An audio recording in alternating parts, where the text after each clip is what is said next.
এইভাবে আমার মেয়েটাকে বিসর্জন দিতে হচ্ছে।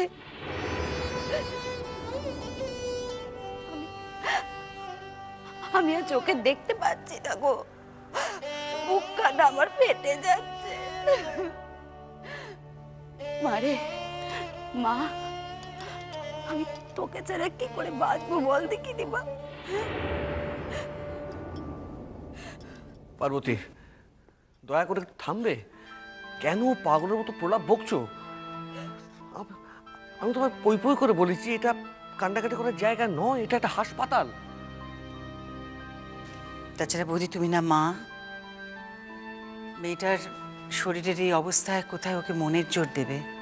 তা না তুমি এই সমস্ত কথা বলছো? শোনো ঠাকুরজি, তুমি এই কথা বলো না গো, তোমার মুখে মানায় না। যার যায় সেই বোঝে। সন্তান হারানোর দুঃখ তুমি কি করে বুঝবে? তুমি তার মা হওনি গো। আমি হাত জোড় করছি আপনার কাছে, আপনি দয়া করে একটু চুপ করবেন। কেন কেন চুপ করবো শুনি? হ্যাঁ, আমি কি আপনার বাড়িতে এসেছি নাকি যে আপনি আমাকে ঘাট ধাক্কা দিয়ে বার করে দেবেন?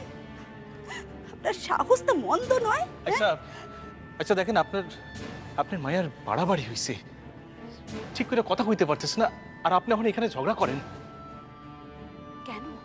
কেন কথা বলতে পারছেন আমার মেয়ে শুনি?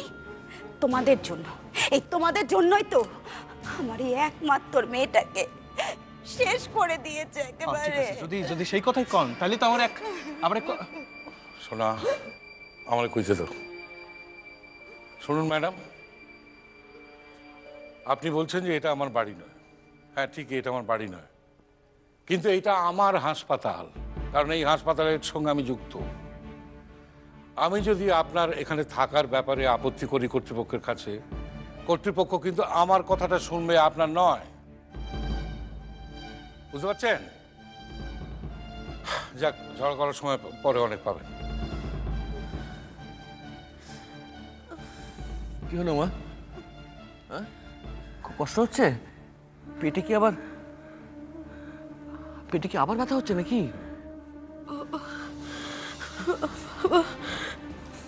মাকে বলো না একটু চুপ করতে।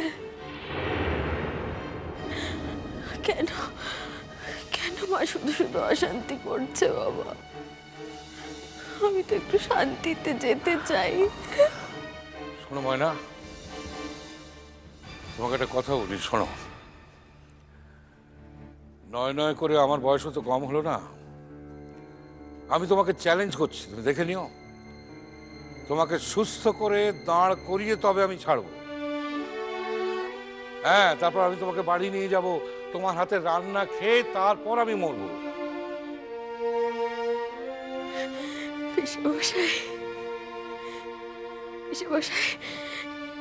এ জীবনে তো আর হলো না, পরের জীবনেও যেন আমি আপনাদের বাড়ির বউ হয়ে আসতে পারি। শুধু এইটুকু আশীর্বাদ আমাকে করুন পিসেমশাই। ময়না, দোহাই তোমার, তুমি আমাকে চিকিৎসাটু করতে দাও, নাহলে তোমারে বাঁচামো কেমন করে কত? আমরা সকলেই চাই তুমি তাড়াতাড়ি সুস্থ হয়ে ওঠো। আমরা সকলেই চাই তুমি তাড়াতাড়ি সুস্থ হইয়া আমাকে সংসারে ফেরো, তোমার নিজের সংসারে ফেরো। ময়না না বাবা, না, নিজের সংসারের ফেরার কথা উঠছে কেন বাবা? ও তো কোনোদিনও নিজের সংসার পায়নি, তো ফেরার কথা উঠছে কি করে বাবা? হ্যাঁ,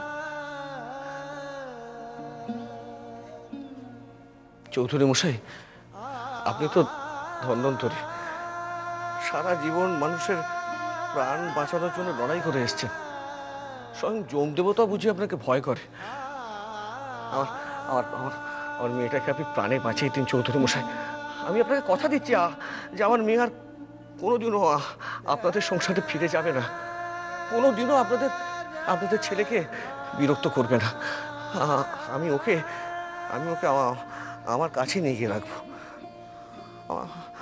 আমার মেয়ের মৃত্যু শয্যার সামনে দাঁড়িয়ে আপনাকে আমি কথা দিলাম, আপনি দয়া করে আমার মেয়েটাকে বাঁচিয়ে তুলুন, দয়া করে। দেবব্রতবাবু, মুখের কথাই সব নয়, কাজে প্রমাণ দিতে হয়। আমি আপনার মেয়েকে বাঁচানোর জন্য সমস্ত রকম চেষ্টা করব, ওকে একটু আমার সঙ্গে সহযোগিতা করতে হবে। ওকে বিশ্বাস করতে হবে যে ওর শ্বশুর মিথ্যে বলছে না। ওকে বিশ্বাস করতে হবে যে ওর স্বামী, ওর শ্বশুর বাড়ির লোকেরা ওকে সত্যি সত্যি ফিরিয়ে নিয়ে যেতে চায়। ওর উপর তাদের কোনো রাগ নেই, কোনো অভিযোগ নেই। শুধু এইটুকু আপনি আপনার মেয়েকে বোঝাতে পারবেন না?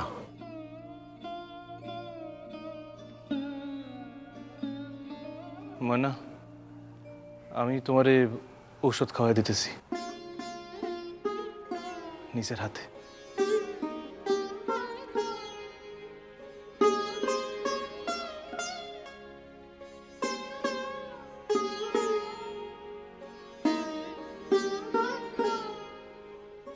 লো, এই ওষুধ খান, লো খাইলো, খাইলো।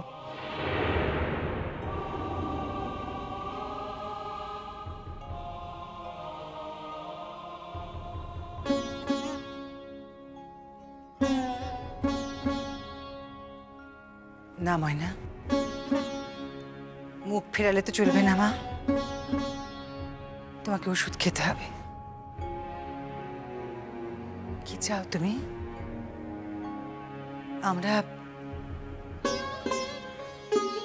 আমরা সারা জীবন তোমার কাছে অপরাধী হয়ে থাকি? পিসিমা,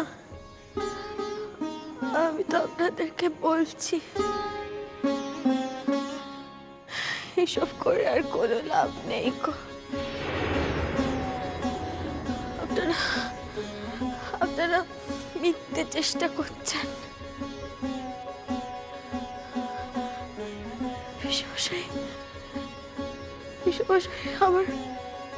আমার শেষ ইচ্ছেটার কথা না কেউ রাখেনি গো। আমার আপনার উপর বিশ্বাস আছে, আপনি অন্তত আমার কথা কানে রাখবেন।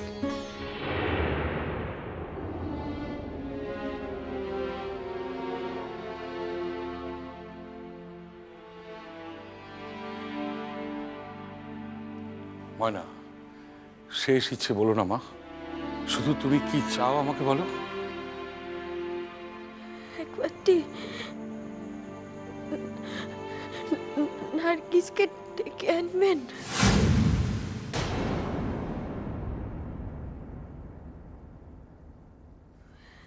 একবার খবর দেবেন তাকে।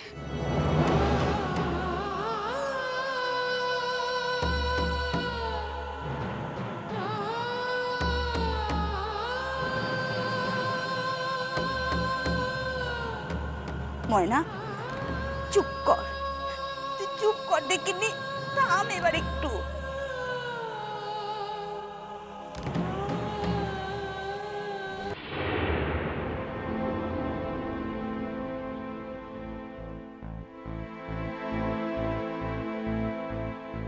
মা, বলছিলাম যে তোমাদের আচার অনুষ্ঠান যা আছে শুরু করে দাও তাড়াতাড়ি, আমাকে তো অফিস বেরোতে হবে। আমার কোনো আচার অনুষ্ঠান করার নেই, শাখায় রাখা আছে, যার পড়ার পড়ে নিক। তুমি বোধহয় ভুলে যাচ্ছ মা যে এটা একটা শুভ অনুষ্ঠান। প্রথমত এখানে বাড়ির সবাই নেই, তোমরা যারা যারা আছো অন্তত তারা যদি ইনভলভ না হও তাহলে তো এই ইনভলভ হওয়ার মতো মন যে আমাদের নেই সেটা তুই বুঝতে পারছিস না সৌম্য? না রে কেয়া, মনে হচ্ছে এখনো বুঝতে পারছে না। বুঝিয়ে দেবার জন্য আমাদের সবাইকে আজ এ বাড়ি থেকে চলে যাবার প্রয়োজন ছিল মনে হয়। তুমি কাঁদছো কেন রঞ্জা? হ্যাঁ, তোমার তো কাঁদার মতো কিছু হয়নি। পুরো বাড়িটাকে বিপদে ফেলে দিয়ে তোমার এখন চোখের জল ফেলা কোনো মানে হয় না, তুমি তো এটাই চেয়েছিলে, তাই না? আমি এটা চাই নাই ছোটকা। এই থামো তো, থামো, একদম মিথ্যা কথা বলো না, ভালো লাগছে না। আমি মিথ্যা কথা বলি নাই ছোটকা। মিথ্যে বলেছো না সত্যি বলেছো সেটা নিজের চোখেই দেখছে কি না। এখন ভালো সাজা হচ্ছে, ভালো সাজা। আহ মা, তুমি কি বলো? তোমার খারাপ লাগছে তো? ওকে এরম করে বলছি বলে তোমার খারাপ লাগছে? আর ও যে আমাদের ভালো মানুষই আর সরলতার সুযোগ দিয়ে এভাবে ঠকালো, তাতে তোর খারাপ লাগছে না সৌম্য? দেখো মেজমা, একটা কথা আমি আগেও বলেছি, আমি আবার বলছি, ওর অতীত জীবনটা আমরা ভুলে গেছি। এখন থেকে, এই বর্তমান থেকে ওর একটা নতুন জীবন শুরু হয়েছে। তা আমরা সেটা ধরে নিচ্ছি না কেন? কেন সেটা ধরে নিতে পারছি না? আমরা ধরে নেওয়া যায় না, তাই ধরে নিতে পারছি না। শোনো সৌম্য, ওর জীবনে অতীতে যা যা ঘটেছে তা সেটা অতীতেই শেষ হয়ে যায়নি। ওর জীবনে বর্তমান এবং ভবিষ্যৎ সেটা জড়িয়ে থাকবে। আর শুধু ওর নয়, শুধু ওর নয়, ওর জীবনে যা যা ঘটেছে সেটা, সেই সবগুলো ঘটনা আমাদের ভবিষ্যৎ এবং বর্তমানের সঙ্গে জড়িয়ে থাকবে। কে বলতে পারে বলো তো, কে বলতে পারে ওর জীবনে যা যা ঘটেছে তার জন্য আমাদের আজ, কাল বা পরশু কোনো একদিন থানা হাজিরা দিতে হবে না, কোর্টে উঠতে হবে না, কোনো গ্যারান্টি আছে? এখন যে লোকজন ভাবে যে আমরা জেনে শুনে পুরো ব্যাপারটা লুকিয়ে গেছি, আমরা ইচ্ছে করে পরিচয় কাউকে বলিনি, হ্যাঁ, কেউ বিশ্বাস করবে না, কেউ বিশ্বাস করবে না সে কথা। কিন্তু বলো সৌম্য, বলো।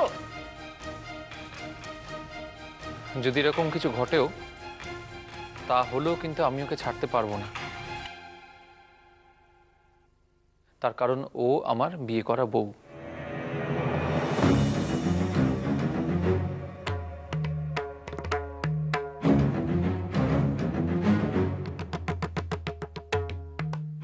আর তাছাড়া ওর সঙ্গে আজ যদি সম্পর্ক মিটিয়েও দিই, তার মানে তো এই নয় যে আমাদের কাল থেকে আর কোনো আইনি ঝামেলা পোহাতে হবে না।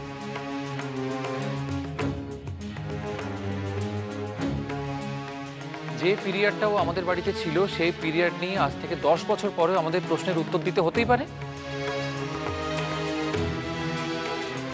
কিন্তু আমরা এই বাজে ব্যাপারের মধ্যে থাকবো কেন বলতে কি?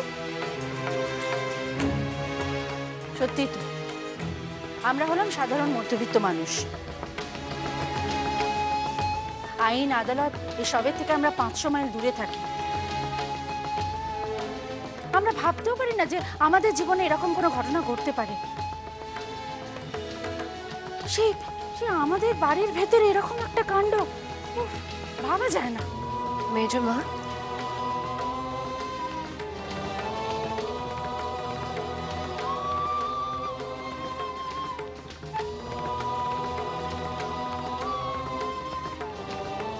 আমি তো কাল থেকে আপনাকে সকলকে কইতেছি যে আমারে ধরাইয়া দেন।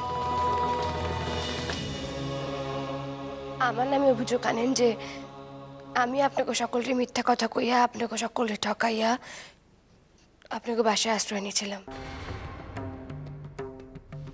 এমনকি আপনাকে পোলারে বিয়াও করছিলাম মিথ্যা কথা কইয়া। তাহলেই তো আপনার আর কোনো দায় থাকবো না, আপনারা খালাস পাইয়া যাইবেন। এইটুক কাম কেন করতেছেন না আপনারা? কেন করছি না বুঝতে পারছো না? এত কিছু বোঝো আর এইটুকু বুঝতে পারছো না যে মাঝখানে আমাদের সৌম্য আছে বলে আমাদের যেটা করা উচিত সেটা করতে পারছি না। ছোটকা মা, মেজমা তুমিও শোনো।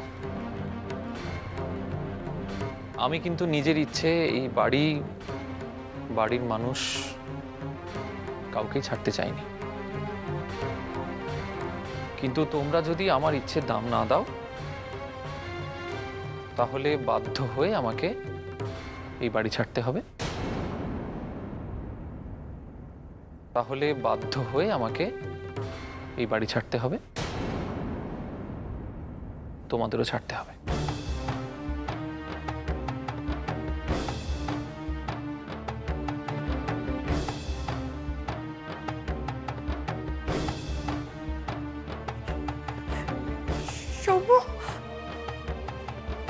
সৌম্য, কথাটা বলতে তোর একটু আটকালো না? তার মানে মেয়েটার জন্য তুই দরকার হলে আমাদেরকে ছাড়তে পারিস, কিন্তু আমাদের কারণে কোনো মতে এই মেয়েটাকে ছাড়তে পারবি না, তাই তো? মানে ব্যাপারটা তো তাই দাঁড়ালো, তাই না সৌম্য? হ্যাঁ ছোটকা,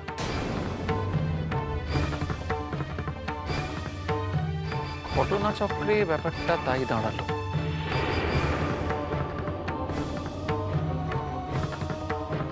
হ্যাঁ, তবে একথাও ঠিক যে এই মেয়েটি যদি আমার বিয়ে করা বউ না হতো তাহলে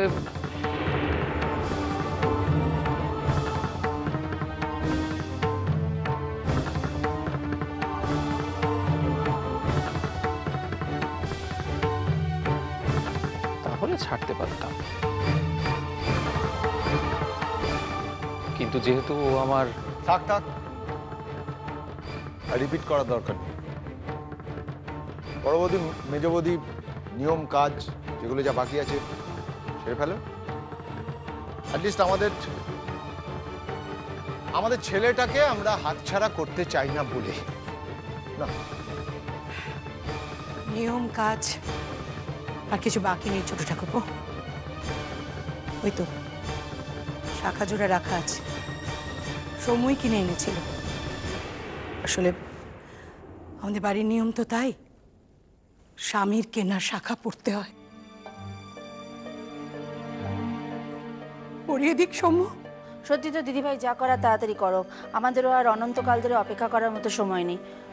যাকে সৌম্য, যা করা তাড়াতাড়ি কর।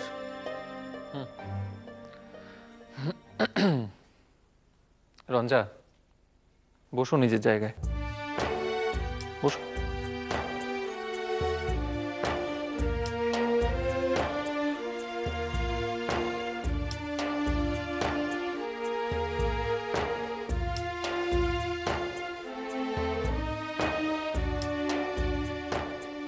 শাঁখ বাজাবে না? কি হলো, উলু দাও। দিচ্ছি।